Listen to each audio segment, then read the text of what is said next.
Quisiera primero que todo presentar a nuestra conferenciante de hoy, que es Ana María Martínez. Ella es fellow ya de último año y ya pues de últimos días prácticamente antes de obtener su grado como intensivista. El tema que eligió, de acuerdo a la rotación en que está en este momento, es el de estatus epiléptico. Yo creo que fue muy buena y muy atinada la decisión porque es un tema pues que sigue siendo complejo, de difícil manejo, que implica morbimortalidad y un reto permanente en nuestras unidades.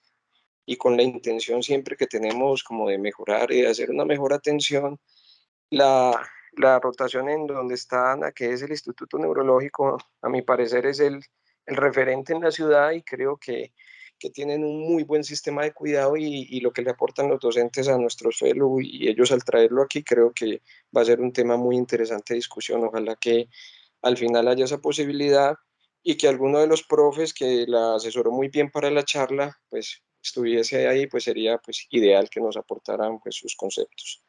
Entonces, no siendo más, lo dejo con Ana María. Ana, adelante. Profe, muchísimas gracias. Bueno, como el profe dice, escogimos este tema durante mi rotación de neurocríticos en el Instituto Neurológico, básicamente porque pues no, surgieron muchas dudas a raíz de varios pacientes que tuvimos en la unidad y esto pues a su vez me generó pues como muchos interrogantes de cómo estábamos manejando estos pacientes en las demás unidades.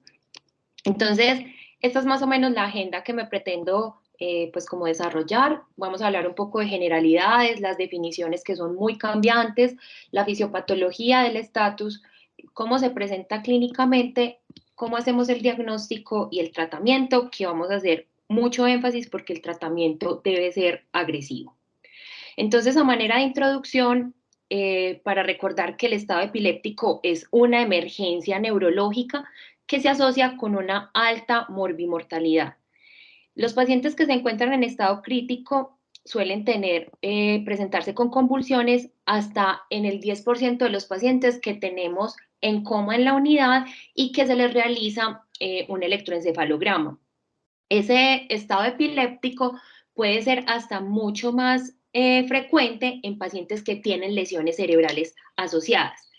La evidencia actual nos sugiere que el estado epiléptico y las convulsiones en general pueden causar un daño muy importante si persisten y esto puede llevar a una importante muerte neuronal.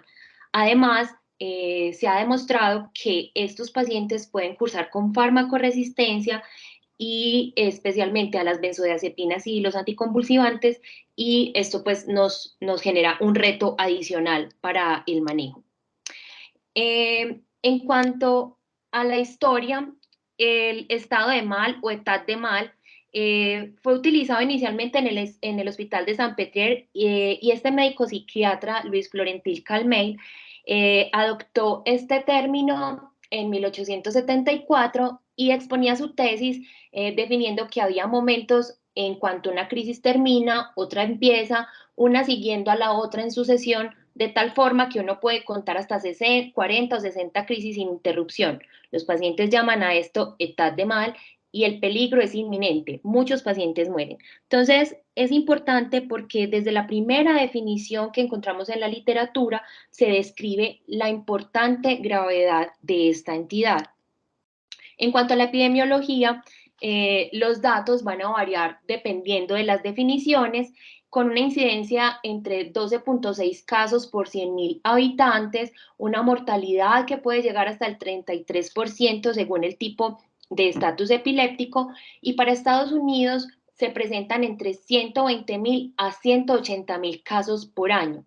El estatus epiléptico refractario puede presentarse hasta en el 43% con estatus epiléptico superrefractario. No tenemos datos pues como de Latinoamérica, entonces nos basamos como en los reportes de estos países.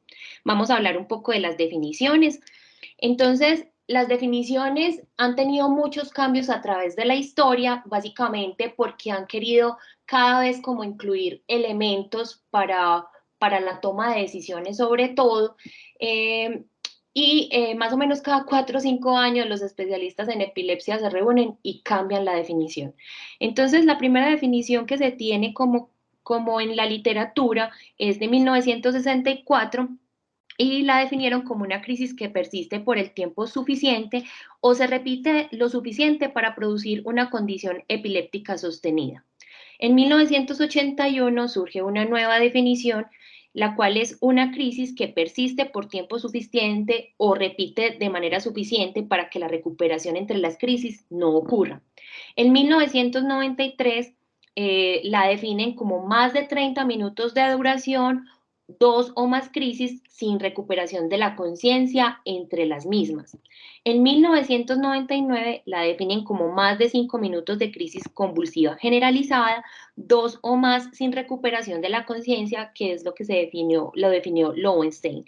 Y para el 2012 la definen como 5 o más minutos de actividad clínica o eléctrica continua. Es muy importante porque ya para este momento se empieza a tener en cuenta el electroencefalograma y que es recurrente sin recuperación al estado basal entre las crisis, y esta definición fue hecha por Brophy. En el año 2015, la Liga Internacional contra la Epilepsia propone una definición ya que abarca como todos los tipos o todos los estados epilépticos, y tienen en cuenta en ese momento pues lo que se tenía de conocimiento de la fisiopatología y la necesidad de reconocer los tiempos concretos y el manejo clínico, así como la posibilidad de utilizar la definición para realizar trabajos y estudios. Ellos definen el estado epiléptico como una condición que es el resultado de una falla de los mecanismos responsables de terminar la crisis epiléptica o bien de la iniciación de mecanismos que conllevan a una crisis anormalmente prolongada, y definen atípicamente prolongada después de un tiempo que lo definen como un tiempo T1, que vamos a ver más adelante de qué se trata.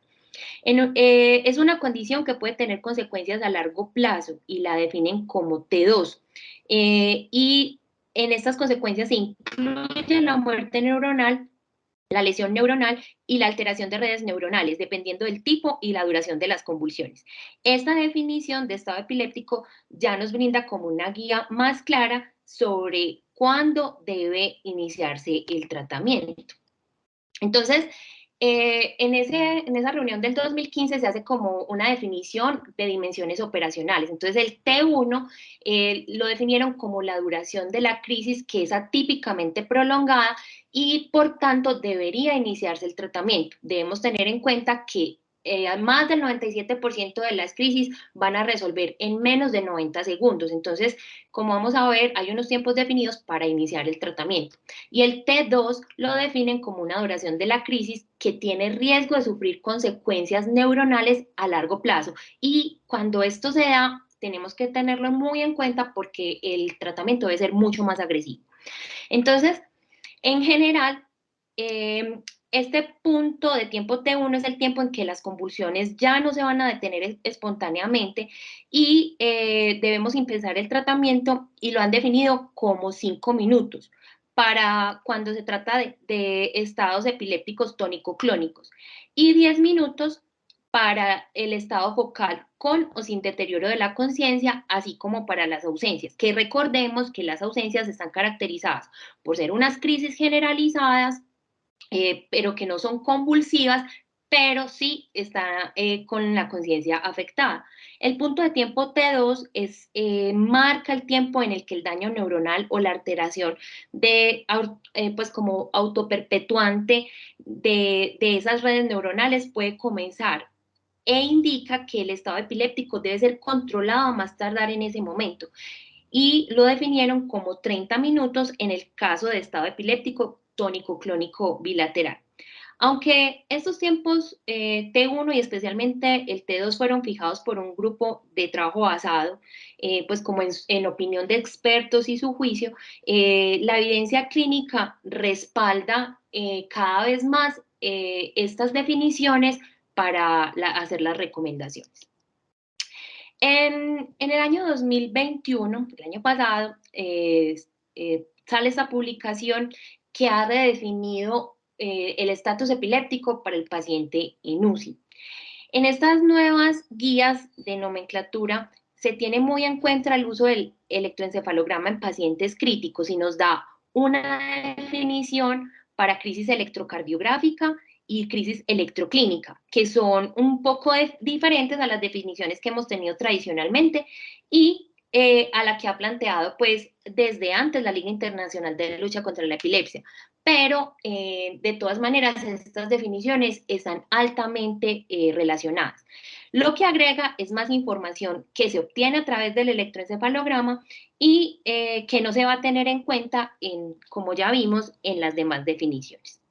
Entonces, para el paciente en UCI se define una crisis electrográfica como descargas epileptiformes que promedian más de 2.5 Hz durante un tiempo mayor o igual a 10 segundos o cualquier patrón que tenga una clara evolución en tiempo, espacio o forma de una duración mayor o igual a 10 segundos.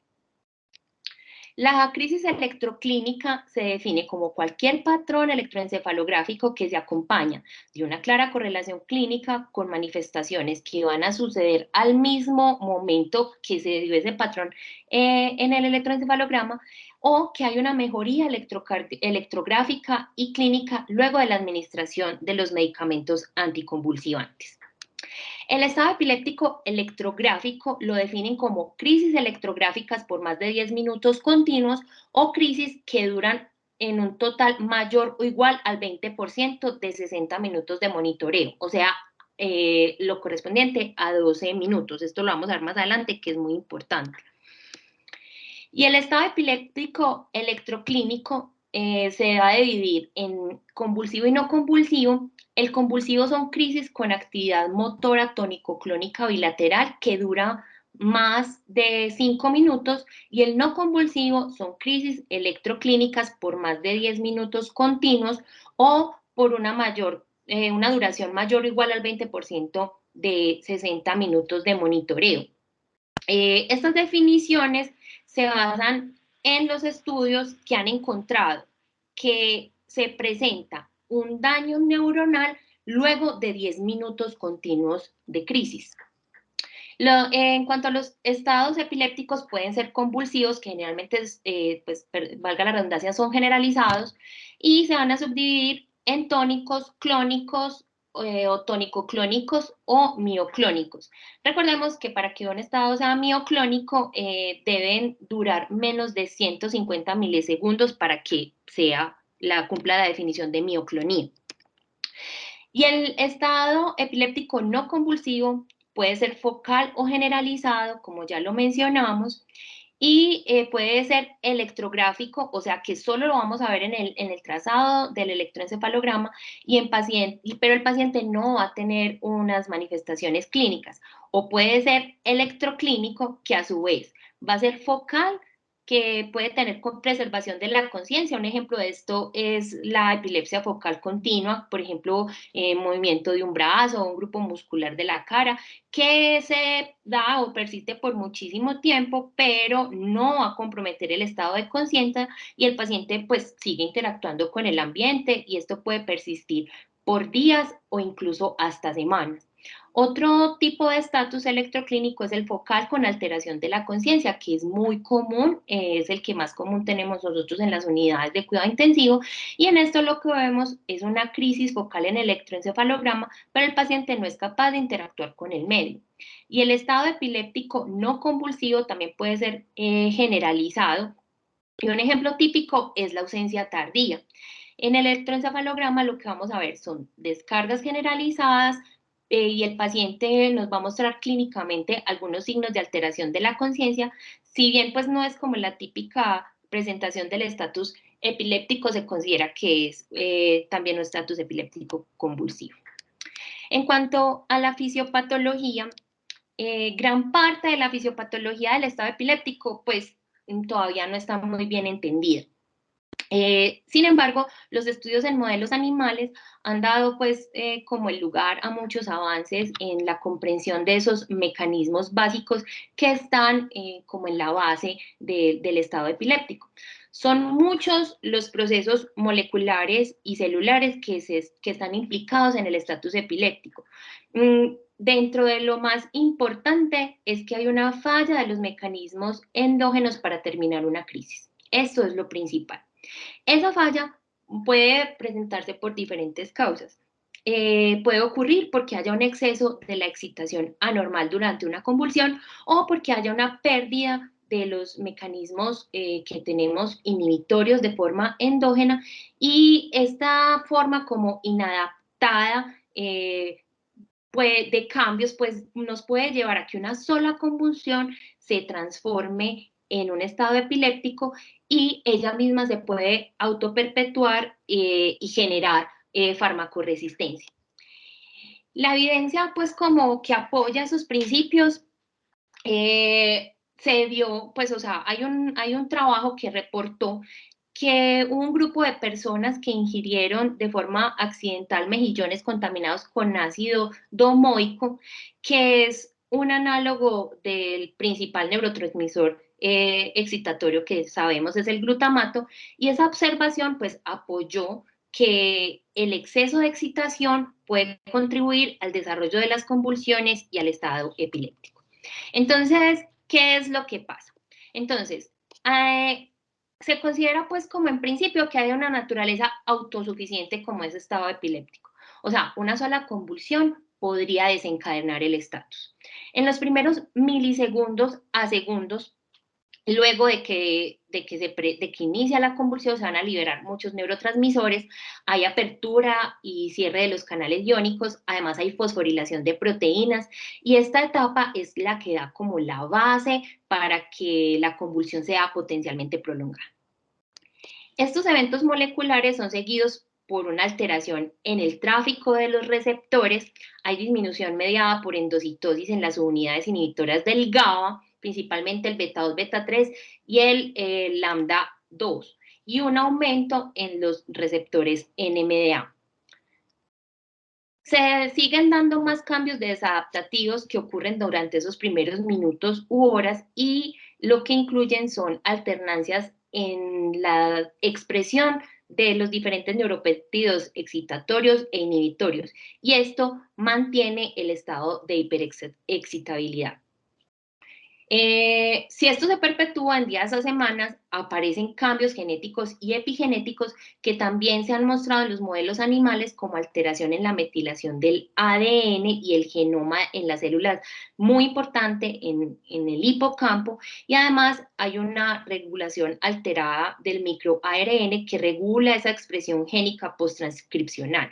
Se cree que esto juega un papel muy importante en la epileptogénesis y el daño neuronal inducido por el estatus epiléptico.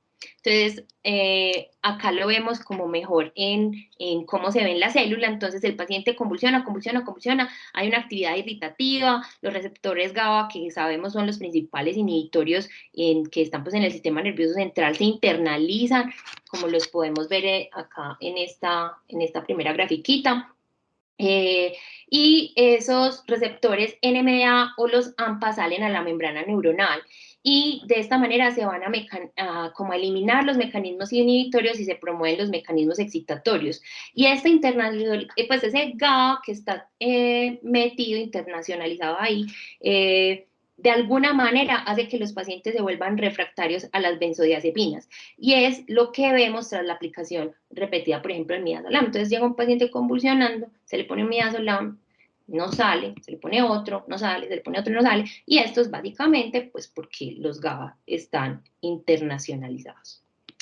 Entonces, este es un video que es cortesía de Entrenarte, es para pues, hacer un ejemplo de cómo se ve la crisis. Entonces vemos, la paciente está tranquila, pero comienza a presentar una contracción tónica, clónica de la hemicara derecha, después hace una postura distónica del miembro superior izquierdo, que avanza al derecho, ¿cierto? Luego hace una postura que se conoce como el esgrimista, lo que implica pues que básicamente el hemisferio frontal contralateral es el que está afectado, ¿cierto? Como vemos, pues es muy importante que la crisis comienza de forma focal. Y es muy importante tener en cuenta porque en todos los pacientes adultos empieza de esta manera. Generalmente no se da como tónica clónica generalizada como las hemos llamado pues como históricamente, y es importante que recordemos que la epilepsia generalizada que inicia en la edad adulta es infrecuente. La mayoría de las veces es porque tiene pues una causa secundaria como un stroke, trauma, meningitis, entre otros. Este otro paciente, como vemos, está despierto, está conversando, ahí le están preguntando que cómo se siente y él contesta que se siente bien. Luego comienza con un parpadeo, que lo estamos viendo, ¿cierto? Comienza con un automatismo oromandibular, que lo conocemos comúnmente como un chupeteo. Y aunque él se encuentra vigil, moviliza sus extremidades y no hay compromiso del sensorio, sigue con estos movimientos. Entonces, él no progresa como de ahí, pero estamos ante una crisis focal sin compromiso del estado de conciencia, ¿cierto? Como vemos en la imagen tomográfica, este paciente tiene una lesión focal, que es lo que le está generando la irritación y por ende, pues el episodio convulsivo. Bueno, vamos a hablar entonces de la etiología. Entonces, la etiología, pues, como lo más frecuente, son pacientes que tienen de forma conocida su epilepsia y que de alguna manera, pues sí, eso es lo más frecuente en nuestro medio. Esto en los Estados Unidos es menos del 9%, pero nosotros, como tenemos tantos problemas, el paciente va a su EPS y no le entregan los medicamentos o cualquier persona le dice que eso le genera adicción o cualquier cosa, entonces lo suspenden. El mayor número de pacientes son pacientes que son conocidos epilépticos y que dejan la medicación por cualquier razón. Otra causa es la aguda, que se da principalmente por enfermedad cerebrovascular o encefalitis, TEC o causas metabólicas, ¿cierto? La otra causa son causas que se conocen como remotas y son las que se presentan postraumáticas o luego de una enfermedad cerebrovascular, pero como antigua. La que es progresiva es la que es secundaria a tumores o a demencias, por ejemplo. El estatus epiléptico también se puede presentar en síndromes electroclínicos como en la epilepsia mioclónica juvenil y también, de todas maneras, pues siguen habiendo causas o etiologías que no son bien conocidas. Entonces, al igual que en el corazón, el tiempo es cerebro. Esto es algo que yo quisiera que todos nos lleváramos como de esta charla, porque tenemos que tomar decisiones de forma agresiva para que el paciente no sufra consecuencias. Entonces, pero ¿será que es que el tiempo es el único factor? Porque como vimos en las definiciones, casi siempre hablan del tiempo. Entonces, ¿será que es más malo este que lleva convulsionando media hora a este que convulsionó cada 10 minutos en media hora, o este que tuvo una crisis, 2 crisis nomás en media hora? Entonces surge como la pregunta y lo que se ha encontrado es que finalmente el tiempo no es tan importante para definir el pronóstico. Lo que se habla en este momento es del puntaje de carga de crisis. También se conoce como el burden, ¿cierto? Lo que trata de definir este puntaje de carga de crisis es el tiempo total de crisis que tiene el paciente, es decir, cuánto durante esa hora tuvo crisis el paciente. Por ejemplo, si tuvo 20%, 15%, 50%. Esto también es importante tenerlo en cuenta que se tiene en cuenta si es focal o si es generalizada. También va a depender de cómo se ve en el electroencefalograma y va a depender también de cuánto dura la crisis, así como de los periodos que se presentan entre crisis.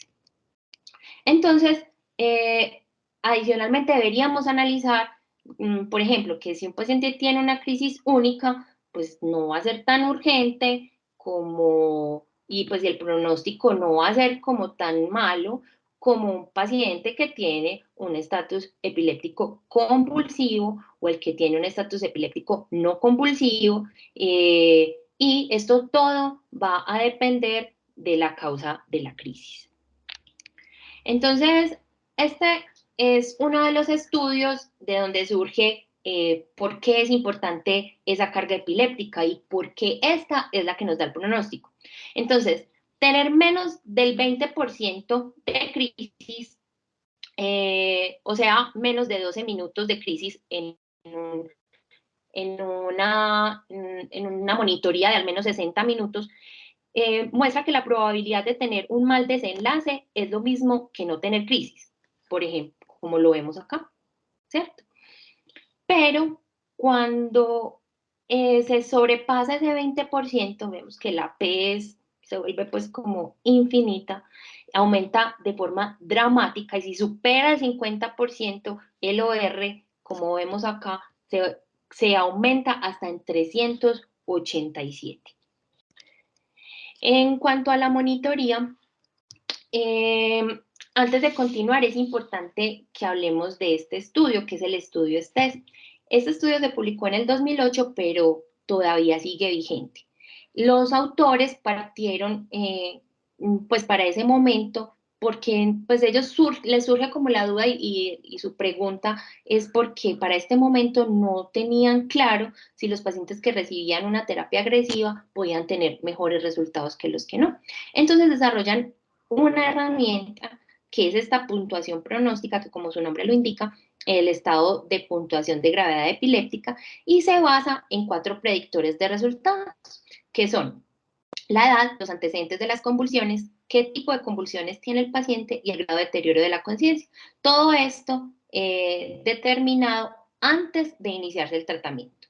Entonces, el objetivo era valorar si esa puntuación podía tener un papel en la estrategia del tratamiento de elección. Es un estudio que es una cohorte, involucró a pacientes adultos en 3 centros y, como ya les mencioné, a cada paciente se le calculaba el estrés antes de iniciarse los tratamientos. Los resultados que querían valorar era supervivencia versus muerte al alta. Para predecir esa supervivencia lo hicieron a través del valor predictivo negativo. En cuanto a los resultados, encontraron que en los 154 pacientes que ellos observaron, tuvo un excelente resultado de esta herramienta con un valor predictivo negativo de 0.97. Encontraron que un estrés que fuera favorable estuvo altamente relacionado con una supervivencia, con una P que es estadísticamente significativa y de igual manera un estrés favorable también era un muy buen predictor para que los pacientes al salir iban a tener su condición basal y sobrevivir. El combinado del OR para mortalidad en pacientes estratificados luego del STES fue de 1.5. Entonces, ellos básicamente concluyen que el STES puede identificar de forma fiable pacientes que van a sobrevivir, que el tratamiento temprano agresivo no debería pues hacerse de forma rutinaria, pero es seguro que el paciente una vez aplicada esta herramienta y es un estrés bajo, el paciente va a sobrevivir. En cuanto a la monitoría con videoelectroencefalograma,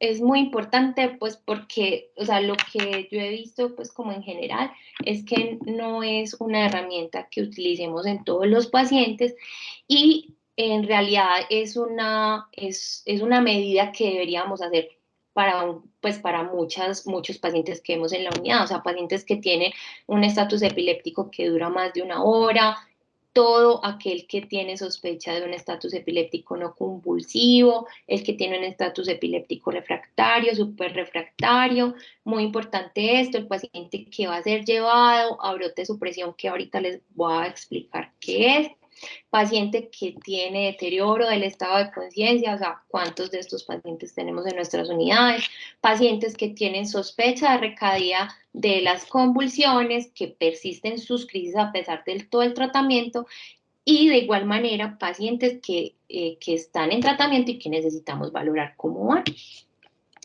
Entonces, en cuanto al electroencefalograma, normalmente, pues esto es muy complejo, hay neurólogos que son subespecialistas en electroencefalograma, pero a grandes rasgos el electroencefalograma se evalúa en amplitud y frecuencia, y la actividad eléctrica en cada canal, o sea, en cada cablecito que se le pone al paciente, puede describir en amplitud y frecuencia cómo está la actividad neuronal. Esa amplitud de los registros típicos va a variar de 5 a 200 microvoltios, pero la mayoría de los registros de ese electroencefalograma, cuando el paciente está en vigilia, se encuentra más o menos en un rango entre 20 y 50 microvoltios.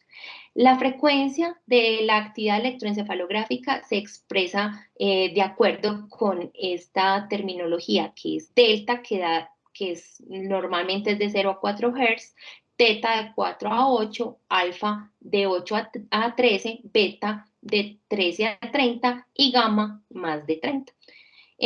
Normalmente en un adulto despierto, pero que está con los ojos cerrados, hay un ritmo alfa que se encuentra entre 8.5 y 12 Hz. Y esto lo vamos a encontrar máximo en la parte posterior de la cabeza. Esto también se conoce como el ritmo dominante posterior. Esa amplitud del alfa va a caer de forma progresiva como hacia adelante, donde la actividad beta es menor. Y esto va a desaparecer de forma completa cuando el paciente abre los ojos. Entonces, en algunos pacientes que, por ejemplo, los niños o los que tienen disfunción cerebral, esa frecuencia del ritmo alfa puede estar en un rango teta, lo que pues de alguna manera en la literatura puede ser confuso, por lo tanto ahorita se utiliza más el término de ritmo dominante posterior. Cuando aparece la somnolencia, o sea, cuando estamos en la etapa inicial o N1 del sueño, el ritmo alfa va a desaparecer gradualmente, la actividad beta frontocentral puede volverse más prominente y va a aparecer la actividad teta de manera difusa. Esas etapas y esa arquitectura del sueño normal son pues como unas medidas muy importantes para valorar la actividad neuronal. Entonces, cuando el paciente se encuentra en un estado epiléptico convulsivo generalizado, es muy difícil realizar un registro, puesto que el paciente va a tener, o ese registro va a estar como contaminado por la actividad motora, y va a haber picos y ondas que van a indicarnos que hay una actividad generalizada. Cuando las convulsiones hayan cesado, cuando esos movimientos musculares hayan cesado, se debe realizar un electroencefalograma de forma temprana para determinar si el estado epiléptico realmente terminó o si continúa con una actividad epiléptica no convulsiva. Y esto hay que tenerlo en cuenta, sobre todo en pacientes que no se despiertan rápidamente luego de que cesan sus movimientos. Cuando hay un electroencefalograma en estado epiléptico motor, y este estado epiléptico es focal, la evidencia de la actividad electroencefalográfica puede estar de forma sutil o ausente. Y esto, pues lo que se piensa es que se debe a un foco de convulsiones que es muy pequeño o muy profundo, o la orientación de la monitoreada pues no la alcanza como a coger. Esas convulsiones del estado epiléptico focal también podrían presentarse de forma intermitente y por tanto pueden estar ausentes en un electroencefalograma que tomemos en un electroencefalograma único, que no sea de forma continua. Por eso es tan importante el continuo. En pacientes, cuando el paciente no nos responde, hay que buscar activamente el estatus epiléptico no convulsivo. y lo que vamos a encontrar, puede encontrarse convulsiones que son discretas y están pues como asociadas a alteraciones del estado de conciencia. Por ejemplo, en este electro que les traigo, vemos que hay un patrón de descargas periódicas lateralizadas, que es lo que nos está mostrando acá, lo que se denominaba antes descargas leptiformes laterales, lateralizadas y periódicas, pero ese hallazgo, pues, no, la literatura no lo avala mucho en este momento y debería más bien, pues, en estos pacientes deberíamos también, cuando tenemos presencia de estas ondas, evitar el tratamiento de forma agresiva, pues en este grupo de pacientes es un poco controvertido. Entonces, ¿cuánto debería durar el registro del videoelectroencefalograma? Esto es una pregunta pues que yo misma me hice y por eso traje estos artículos.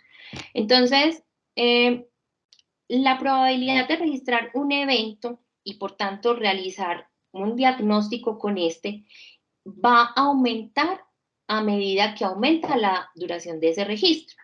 En este primer artículo es una serie de casos que incluyó 248 pacientes adultos y estos pacientes se ingresaron como pues, a una unidad de control de la epilepsia.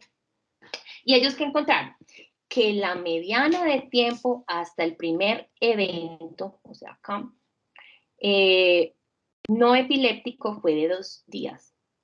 Y el 35% de los pacientes requirió 3 o más días para el seguimiento y el 7% más de una semana. O sea, necesitaron 2 días para, perdón,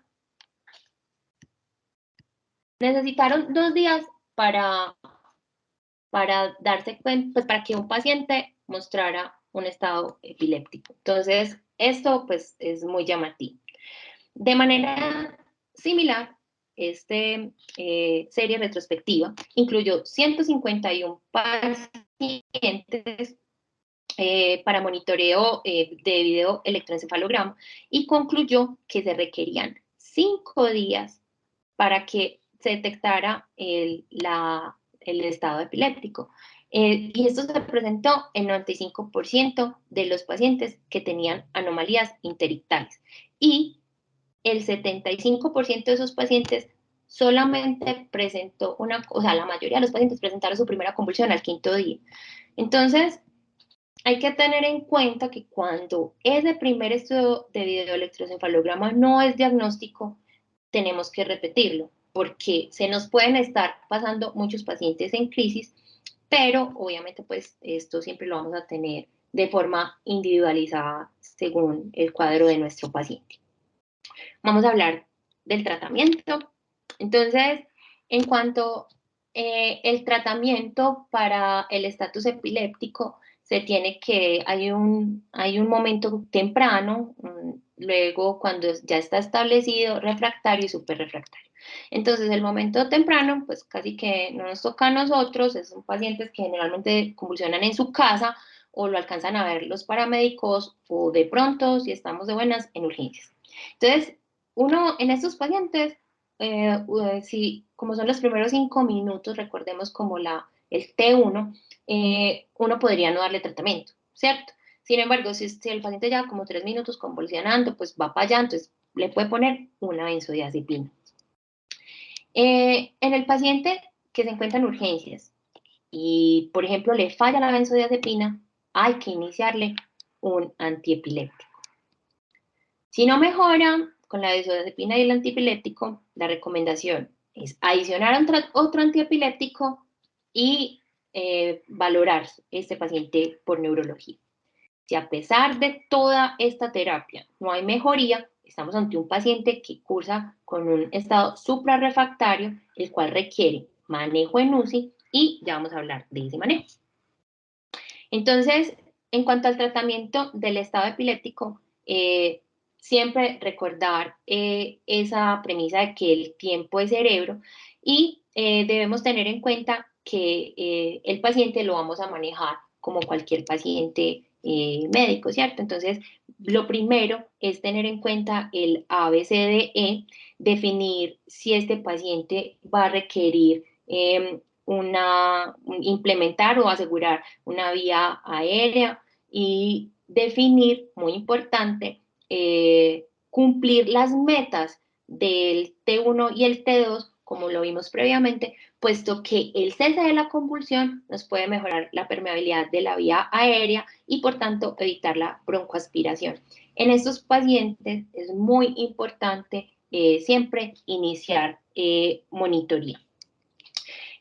Cuando tenemos un estatus epiléptico temprano, la primera línea de tratamiento siempre serán las benzodiazepinas. Eso no ha cambiado. No hay una evidencia pues en este momento que sea contundente que nos recomiende una sobre la otra. El uso de anticonvulsivantes antes de las benzodiazepinas en la primera línea de tratamiento no se recomienda. El lorazepam, pues que ha sido como una recomendación en guías, tiene un inicio rápido de acción y una duración más larga, pero no tenemos la presentación en ampollas en nuestro país. Y entre el midazolam y el diazepam, por vía intramuscular, no hay como mucha diferencia. De hecho, antes pareciera que el midazolam intramuscular pareciera que es superior, y si no hay cese de las convulsiones, podríamos repetir esas dosis a los 5 minutos y ya en ese momento avanzar a una segunda línea de tratamiento. Más o menos el 40% de los estados epilépticos son refractarios a las benzodiazepinas, y uno tendría desde un punto muy temprano ir pensando en la necesidad de los anticonvulsivantes. Entonces, este estudio, si bien es un estudio realizado prehospitalario, este estudio es como el que valida esa utilidad del midazolam intramuscular.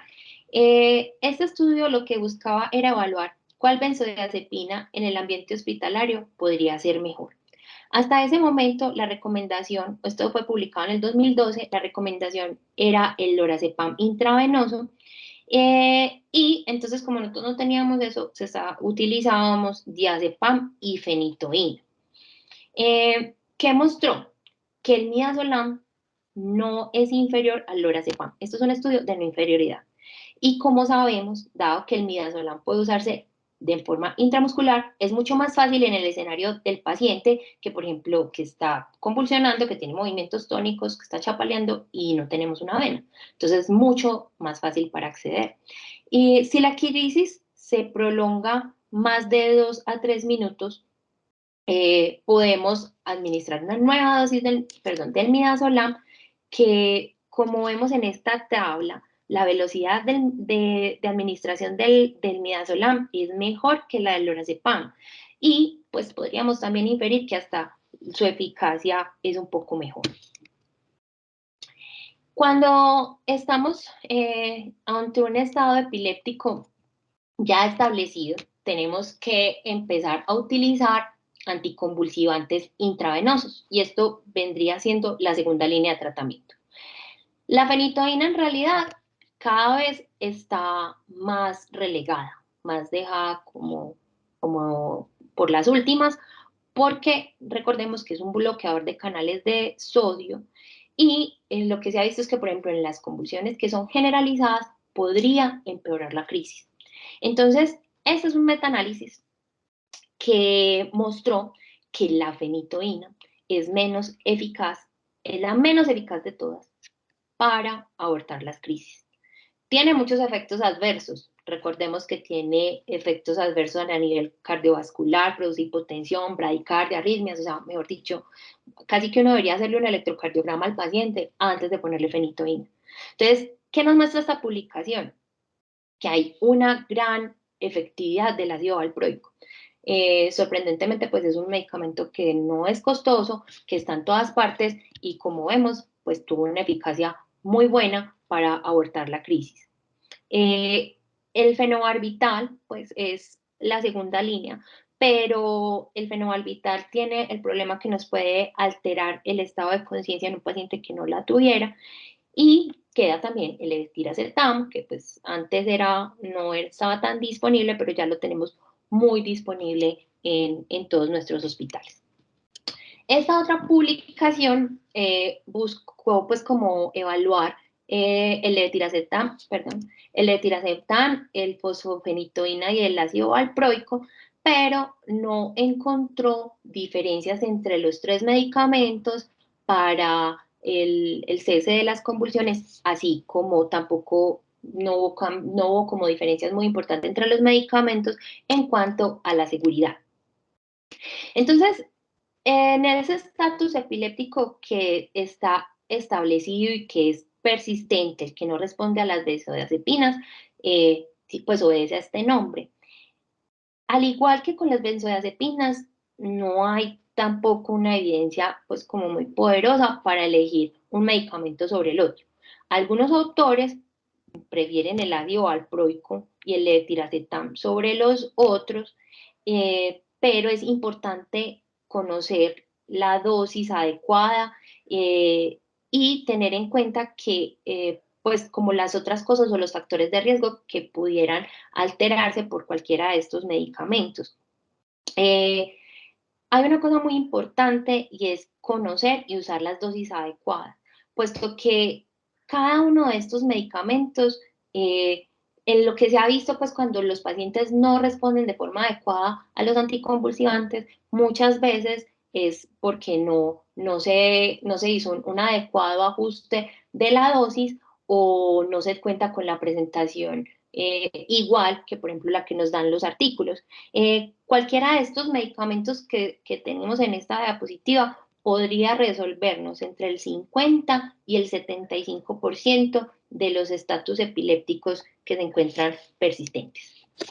Entonces, vamos a hablar como de los más grandes o los más importantes, como son el ácido valproico, que es de primera línea, puede ser de elección en pacientes que no se debería usar la fenitoína, pero no se recomienda mucho en los niños. La dosis inicial son 20 a 40 miligramos por kilo, máximo 3 gramos.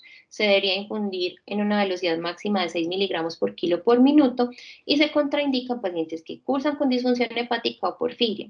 Hay que tener en cuenta que este medicamento puede producir disfunción plaquetaria y si por ejemplo tenemos un paciente que tiene 60 kilos, simplemente se le ponen 3 ampollas en 5 minutos.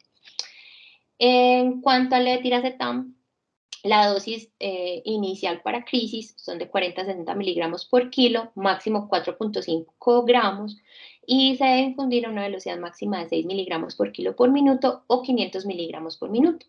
No tiene un efecto cardiovascular directo, pero sí tiene un problemita y es que se asocia con agitación y psicosis posictal. Está contraindicado o no contraindicado, más bien deberíamos hacer un ajuste en los pacientes que tienen insuficiencia renal. En un paciente de 60 kilos, 5 ampollas para pasar en 10 minutos. En cuanto a la lacosamida, vienen ampollas de 200 miligramos, la dosis inicial es de 200 a 400 miligramos o 5 miligramos por kilo, máximo 600 miligramos. Se debe pasar a una velocidad máxima de 50 miligramos por minuto. Muy importante, contraindicado en pacientes con bloqueos AB de segundo y tercer grado, o sea, bloqueos avanzados. Otra cosa muy importante es que a nivel cardiovascular nos puede prolongar el QT y por tanto producirnos arritmias ventriculares y lo que se utiliza en bolo es 2 ampollas en 10 minutos. Si definitivamente el paciente está en un estado epiléptico refractario, debemos considerar la tercera línea de manejo, que es básicamente el midazolam, el tiopental o el pentobarbital y el propofol. Entonces, llamativo, pues que el midazolam en realidad fue el que mejor control tuvo del estatus epiléptico en esta publicación. También se ha utilizado históricamente el tiopental combinado con el fenobarbital, pero actualmente pues lo que tenemos, lo que más se está pues como usando según pues estas recomendaciones es el midazolam con el propofol. Obviamente todos tienen sus peros, pueden no hacer control o generar pues lo que queremos que es la supresión, o puede también llevar a la muerte. Entonces vamos a hablar de lo que es el estallido o la ráfaga supresión. Entonces, ese término de supresión de ráfagas lo que hace es describir un electroencefalograma que tiene una alternancia continua entre ondas lentas de alto voltaje, que son generalmente agudas, y ondas que están suprimidas en la actividad pues, electrográfica. Ese patrón fue descrito por primera vez por Derbyshire y fue hecho muy llamativo primero fue por unos anestesiólogos. Desde esas primeras descripciones, la supresión de las ráfagas se notó que tenía pues como correlación con otras condiciones clínicas, como cuando había compromiso de la corteza cerebral, coma con compromiso de las funciones cerebrales, TEC y anoxia, también cuando había compromiso por tumores.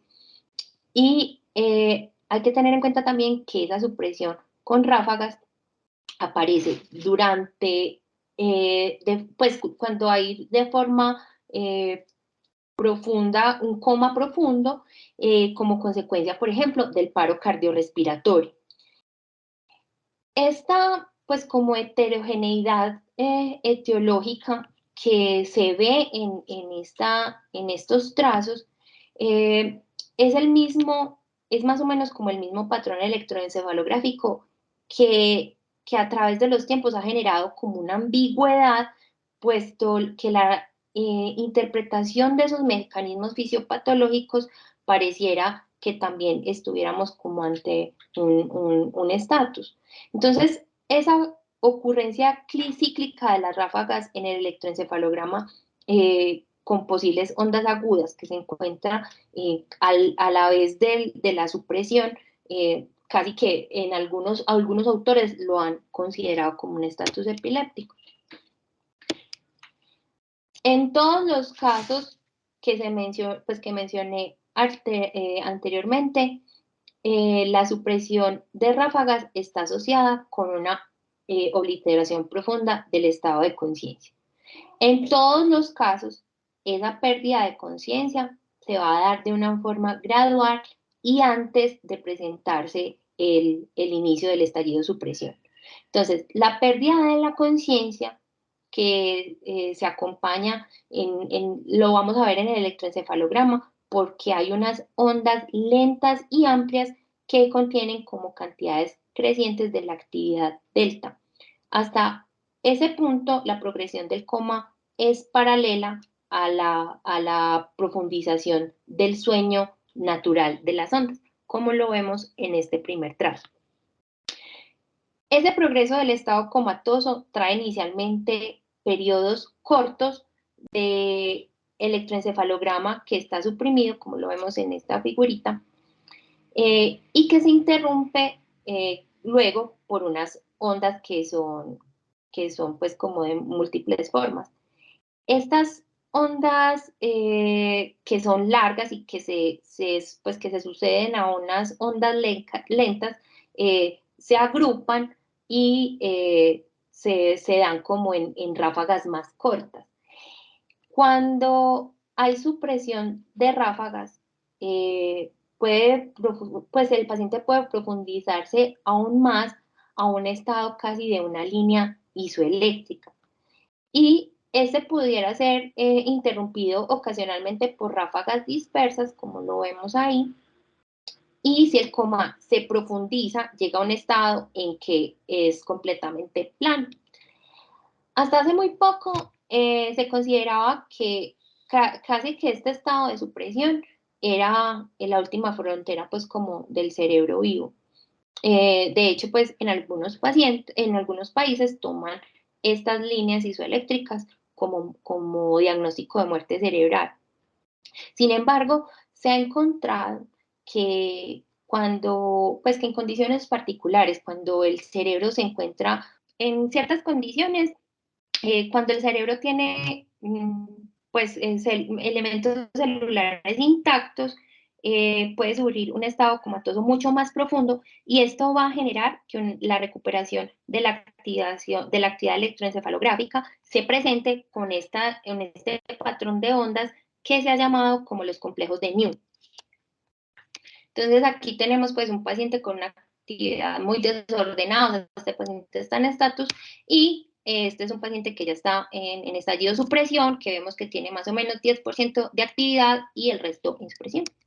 Entonces, cuando tenemos un paciente que está en estatus epiléptico refractario, pues, como ya les mencioné, realizar intubación, asegurar la vía aérea, monitoría, y en ese momento debemos iniciar una tercera línea de tratamiento, que es con bolo de midazolam y titular hasta que se cesen las convulsiones, y adicionalmente el propofol. Una cosa muy importante es que siempre este coma inducido debe estar acompañado de los anticonvulsivantes, porque pues esto solo no le va a cesar las convulsiones al paciente. Otra combinación es el tiopental, no me voy a detener acá, asociado a la ketamina. Esto es como un pequeño resumen de cómo podíamos, pues, cómo abordar estos pacientes cuando están en refractarios o superrefractarios. Pueden utilizar fenobarbital, tiopental, propofol, midazolam.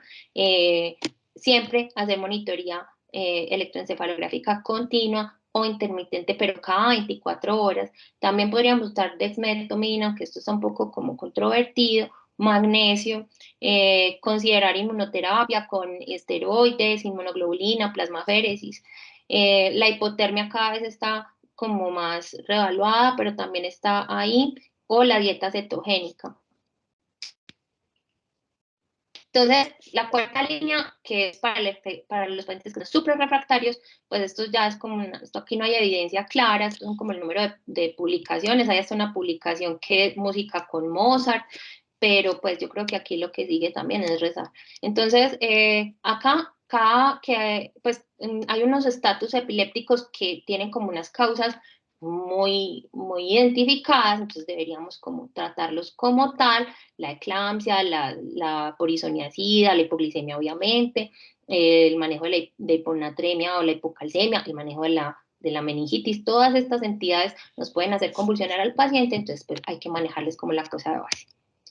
Esto es como ya un resumen, entonces en el estadio 1, lorazepam o diazepam o clonazepam o fenobarbital, pero pues cada vez menos. La fenitoína pues está de salida, el valproato mucho más aceptado, el levetiracetam y la lacosamida, aquí están pues como más o menos las dosis, pero ya se las había mencionado. En el estadio 2, que está hasta de 10 a 30 minutos, recordemos que T2, si el paciente no se recupera, entonces deberíamos estar pensando pues como en estas otras líneas de manejo, que son el propofol y el midazolam, para llevar al paciente a un coma inducido asociado a los anticonvulsivantes o el teopentanil y el fenobarbital. Entonces, mis conclusiones son básicamente que el estatus epiléptico es una condición muy clínica, pues muy frecuente, y es una condición que acarrea mucha morbimortalidad, puede ser multicausal, entonces tenemos que tener un alto índice de sospecha, necesitamos del manejo multidisciplinario, necesitamos de los neurólogos, de los especialistas en electroencefalograma, de nosotros en la UCI. Siempre importantísimo, la monitoría es súper necesaria. Tener en cuenta las líneas de tratamiento, que la primera siempre serán las benzodiazepinas, seguido los anticonvulsivantes, tener en cuenta el coma inducido más los anticonvulsivantes, y que ese coma inducido debe hacerse entre 24 y 72 horas, siempre con monitoría continua, y tener en cuenta pues que hay una cuarta línea de tratamiento, pero que no hay como mucha evidencia que la respalde, incluida la cirugía. Muchas gracias a todos. Quiero agradecer especialmente al doctor Héctor Arroyave, que fue mi asesor, y a los profesores Juan Carlos Arango y Fermín Naranjo, que fueron mis profesores durante mi rotación y que también me asesoraron para la charla. Muchísimas gracias. Quedo abierto pues como a las preguntas, y pido una excusa ofrezco una disculpa, perdón, por la tardanza. Anita, estuvo muy completo. Pueden ver que se hizo un énfasis fuerte, y esa fue la petición, Anita, en la parte diagnóstica, seguimiento y tratamiento, y quedó pues un panorama bien concreto y bien sólido en la evidencia. Yo le quisiera dar la palabra, no sé, pues porque no tengo aquí como el formato para saber si están presentes los profesores. Veo que sí, el doctor Arango. Bien, pues, doctor, que les iba a dar precisamente la palabra a ustedes. Adelante. Bueno, buenos días a todos. Hola, Juan Carlos profe. Arango, Instituto Neurológico. Aparecemos como UCI Neurológico. Estamos aquí los 5 médicos que pertenecemos al staff actual de nuestra institución. Muy contentos, Ana, definitivamente. Cada vez que pasa alguno de ustedes de la universidad o de cualquiera de los fellows en nuestra institución, vemos ese crecimiento intelectual sobre el abordaje del paciente neurológico en sus diferentes patologías. Específicamente esto del estado epiléptico, que es directamente nuestro protagonismo como tal. Vamos viendo de que sí se pueden hacer muchas cosas y que a medida que los tenemos más monitoreo multimodal podemos sacar exitosamente los pacientes adelante. De este estado de revisión tuya que estuvo que es la actualidad que se están haciendo las cosas, tengo a mi lado izquierdo a mi compañero, compinche y amigo de los pocos neurointensivistas, neurólogos intensivistas que hay en Colombia, y con él más o menos tenemos 6 conclusiones importantes para que queden de la reunión, para que a través de este mensaje que queremos dar, este tipo de pacientes los podamos en cada una de nuestras instituciones lograrlo hacer de una forma más exitosa y con ciertas consideraciones importantes. Entonces, le voy a pedir a Fermín que se encargue de tener estos temitas claros para reforzar esta presentación, Ana. Mil gracias, profe. Muchas gracias, Ana, te felicito por la exposición. Tuviste un buen orden y pienso que los objetivos se dieron. Gracias, profe. La parte de las 6 conclusiones principales, uno es que el manejo inicial debe ser esencial. Y es la subdosis de los medicamentos que se utilizan en el servicio de urgencias.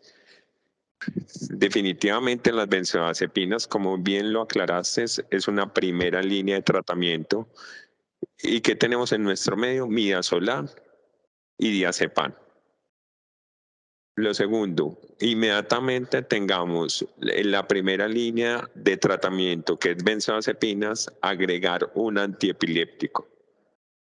Idealmente, si yo tengo el paciente, no lo quiero tener en coma, hay 2 medicamentos buenos, valproico y levetiracetam. Y 2, si el paciente venía controlado con alguno de los antiepilépticos, ese es el antiepiléptico que se debe dar de carga. Ay, sí, profe. Tercero, la parte del manejo de la vía aérea y la parte de la ventilación y el paciente en estatus epiléptico, que es importante. No nos debemos acelerar en la intubación orotraqueal de estos pacientes. Cuando tengo el paciente mayor de compromiso de 30 minutos en base con los gases arteriales y tengo compromiso de la oxigenación y ventilación, ahí es donde debo iniciar la parte de la intubación orotraqueal.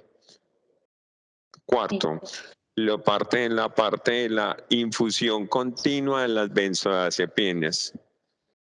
Y donde hay otro objeto que es utilizar dosis adecuadas de los antiepilépticos. La otra parte importante, siempre que tengamos el paciente en cuidados intensivos, debemos tener videomonitoreo electroencefalográfico continuo. Pienso que eso no tiene negociación. Y que debemos estar junto con neurofisiología en el reporte 30 minutos, 1 hora y 6 horas para que ellos nos guíen en qué va el videomonitoreo y nosotros podamos actuar rápido, a qué nivel de sedación y profundidad y qué cambios vemos en la actividad ictal electrográfica para llevarlo a las metas adecuadas. La otra parte importante es pensar en la etiología. Nosotros ya cuando tengamos el paciente estable en el videomonitoreo electroencefalográfico y tengamos una búsqueda de la causa, nos debemos dirigir hacia ella para obtener buenos resultados. Y también tenemos que saber reevaluar las cosas cuando yo disminuyo la sedación o qué paciente tengo mal pronóstico. Listo. Muy gracias, profe, por sus aportes. No sé si alguien tiene... No, yo creo que una síntesis excelente, ¿no? Y agradecerle a los profes, pues el compromiso, tenerlos a todos ahí, pues para nosotros en la universidad, el apoyo de ustedes y es una rotación, pues que de mi parte les digo que la evaluación siempre de los estudiantes ha sido inmejorable, entonces gratitud para ustedes por la presencia y siempre por el apoyo. No sé si habrá alguna intervención de los compañeros de la IPS o algún otro antes de despedir.